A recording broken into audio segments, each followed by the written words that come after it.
Gather round the fire, my friends. I'm going to tell you the bone-chilling tale of a poor young boy named Adam Walsh, who was taken from this world far too soon. This isn't just any tragic story. It's the story that changed how our nation views missing children forever. Our story begins on a summer day in 1981, when young Adam begged his mom, Reeve, to let him look at some video games while she shopped nearby. He was just a shy little 6-year-old, with his whole life ahead of him. Reeve figured he'd be safe in the toy department at the local Sears, so she let him play for a few minutes. But when she returned, Adam was nowhere to be found. Reeve panicked. She raced up and down the store aisles, had employees page Adam's name over the loudspeakers, but there was no sign of him. The police arrived to search the store and surrounding mall, but found nothing. Not a single witness had seen Adam after Reeve left his side. As the sun set and darkness crept over the city, Adam's parents, John and Reeve, realized this might be more sinister than a lost boy. Maybe Adam had fallen prey to the dangers that lurk in the shadows. Maybe their precious son had been taken. And with each passing hour, the chances of getting him back safely slipped further and further away. The police and volunteers searched day and night, on foot and by helicopter, finding no trace of Adam. Agonizing weeks turned into months with no breaks in the case, but Reeve and John never stopped fighting to find their son and bring him home. As months went by without answers, a tiny shred of hope emerged. Fishermen made a grisly discovery in a canal 2 hours away. A child's severed head, decayed beyond recognition. Police feared they had found Adam, and using dental records, their worst fears were confirmed. Just like that, this went from a missing child case to a murder. Finding Adam was no longer about reuniting him with his parents. The best John and Reeve could hope for was catching whoever took their son from them and make sure they faced justice. The question was, who did it? Despite following many leads, the police kept coming up empty. But over 2 years later, the investigation caught a break. A man named Otis Toole had begun confessing to various murders while in jail, and claimed he was the one who killed Adam Walsh. He said he lured Adam from Sears by offering candy, and later killed him in a fit of rage.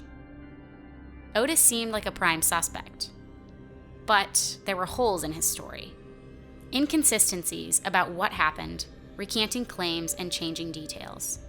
With no hard evidence tying him to the case, police couldn't be sure if they had their man. But the fact that police couldn't confirm his claims left the case hauntingly unsolved. As the 80s faded into the 90s, DNA testing advanced tremendously, giving fresh hope of cracking colder cases. But critical evidence from Adam's murder had mysteriously vanished from the evidence locker, impossible to test. But Adam's parents refused to let his story fade to black. They became advocates for missing children, determined to bring light and justice where they found none.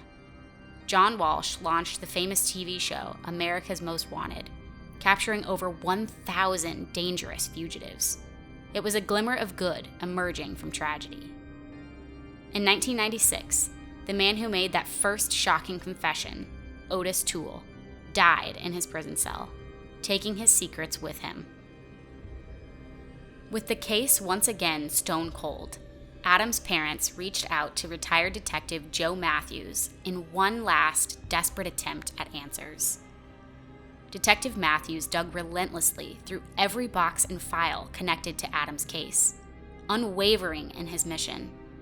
Just when all hope seemed lost, he uncovered 5 rolls of undeveloped crime scene film, abandoned and forgotten since 1981. Pictures of Otis Toole's car sprayed with luminol. When those ghostly images emerged in the darkroom, the truth came to light. Clear as day were bloody footprints inside Toole's car, and the haunting outline of a small face stained in blood. Reeve took one look, and she knew that it was Adam. The shocking incompetence of the initial investigation was also exposed by Detective Matthews' review. He unveiled one blunder after another that allowed Adam's abduction to go unsolved. Critical evidence like blood-stained car upholstery and child-sized clothes collected from the suspect's home sat untouched for decades.